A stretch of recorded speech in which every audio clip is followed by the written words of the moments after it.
Olá, olá! Vamos embora lá no módulo 17. Qual é a onda desse módulo?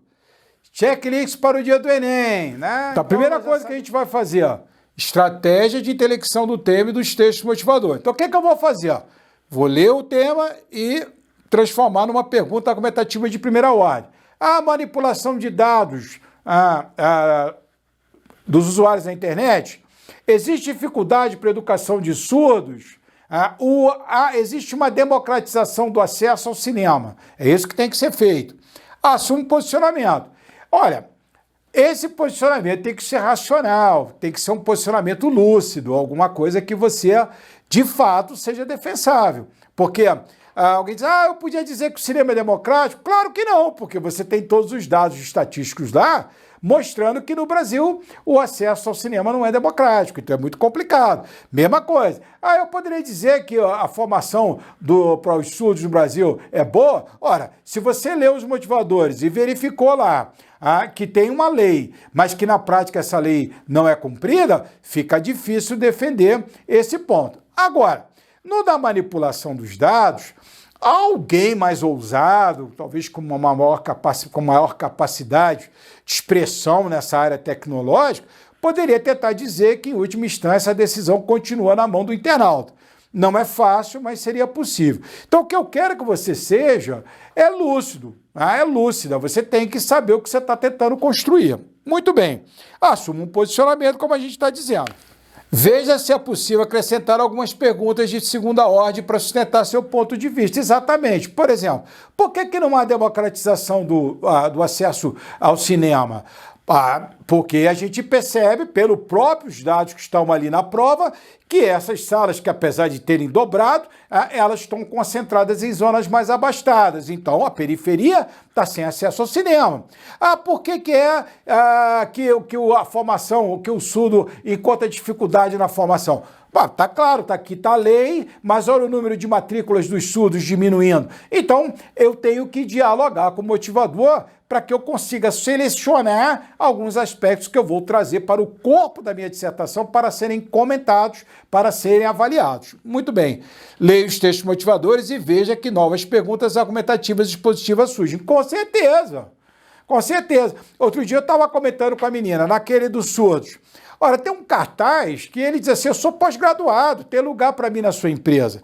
Ora, então, o surdo encontra dificuldade, não só na formação, mas também depois de formado para se inserir no mercado de trabalho. Então, essa é uma dimensão muito bem-vinda no corpo de uma dissertação nota 1000 do Enem. Então é isso, estou dialogando, estou vendo o que eu vou selecionar, por onde é que eu vou, o rebeleixo, o jogo, o bailado da minha redação, ou, para usar um termo mais técnico, o meu projeto de texto. Muito bem. Veja se é possível acrescentar algumas perguntas de segunda ordem para sustentar seu ponto de vista. Exatamente. Por que é que o surdo, por exemplo, enfrenta preconceito no mercado de trabalho? Por que é que as pessoas são manipuladas? O que eu tenho para mostrar isso? Eu tenho alguma referência constitucional sobre isso? Eu tenho alguma referência de algum filósofo sobre isso? Eu tenho que tentar buscar dentro de mim, dentro do meu acervo intelectual, o que eu disponho para criar esse processo dialético.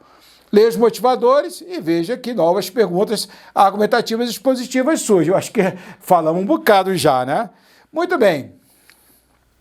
Selecione algumas dessas perguntas como tópicos a serem debatidos no seu projeto de texto. Com certeza, é o que eu estou dizendo até agora.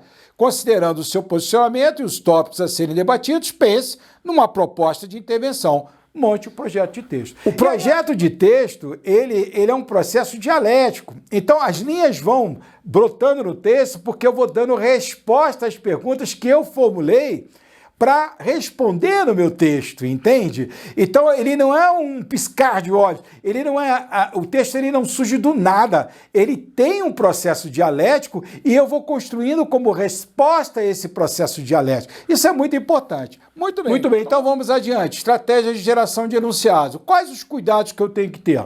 Bom, eu tenho comentado com alguns alunos que me perguntam o seguinte, Diana, onde eu coloco o meu posicionamento?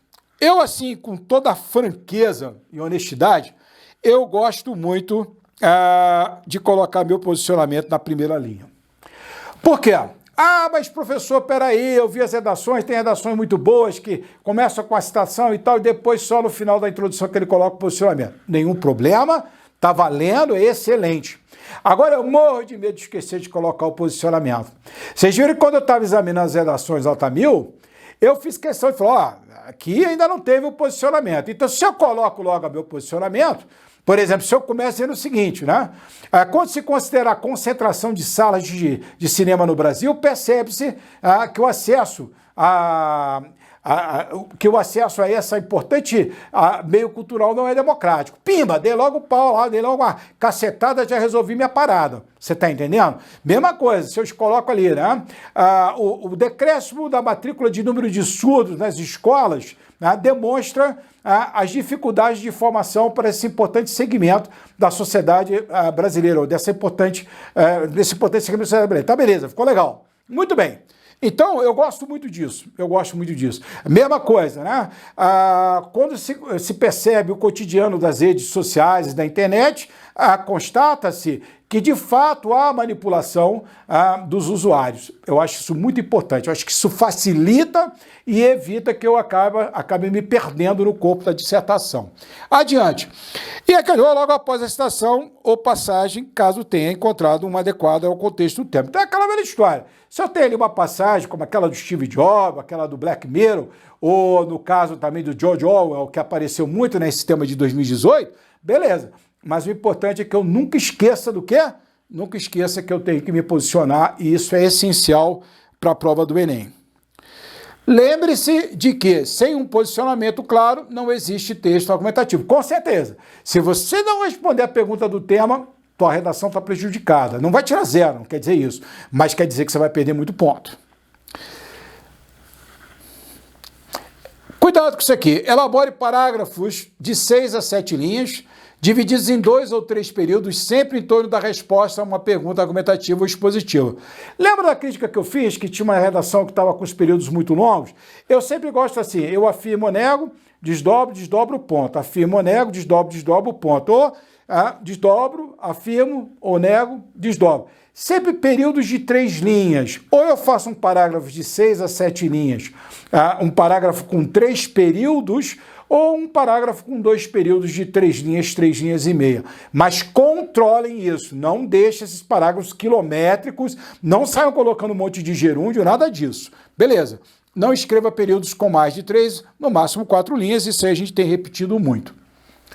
Não faça intercaladas ou invertidas longas demais, com mais de uma linha. Lembram da parte de fraseologia? Fundamental. Sem inversões longas, cuidado com isso, isso dificulta o texto. Às vezes a pessoa não erra, mas pode ser que o examinador não tenha a mesma disposição para ler um texto cheio de intercaladas como teria se fosse uma linguagem mais direta, mais afirmativa, mais declaratória. Faça uma lapidação de estilo e elimine o excesso de que, seu, sua, advérbios, terminados em mente, gerúndio. Com certeza, com certeza. Aqui, eu até quero dizer que recentemente o INEP apresentou alguns critérios um pouco mais flexíveis, né? Permitindo que haja determinados erros. E isso é muito bom porque não se está buscando tanto a perfeição, mas tem que ficar muito atento à gramática e muito atenta à concordância nominal, verbal, regência, pontuação e crase. Pessoas pedem pontos assim preciosos, tem que fazer um trabalho de lapidação. Muito bem. Muito bem. Lembre-se de que o ser humano fala por declarações e defende seus pontos de vista, argumentando com os colectivos, lógico, de coordenação e subordinação. Acho que estão careca de saber isso, vocês estão muito consolidados. Eu acho que a gente bateu bem nesse processo dialético de construção do texto, da conectividade lógica, da importância de você escrever por quê, para quê, se, que, portanto. Então, a gente está sentindo como é que essas coisas funcionam e a gente está preparado para fazer essa prova. Então, o que a gente vai fazer agora? A gente vai dar um biquinho no Enem de 2019 e vai dar outro bico no Enem de 2020. Vamos lá? O importante é compartilhar conhecimento.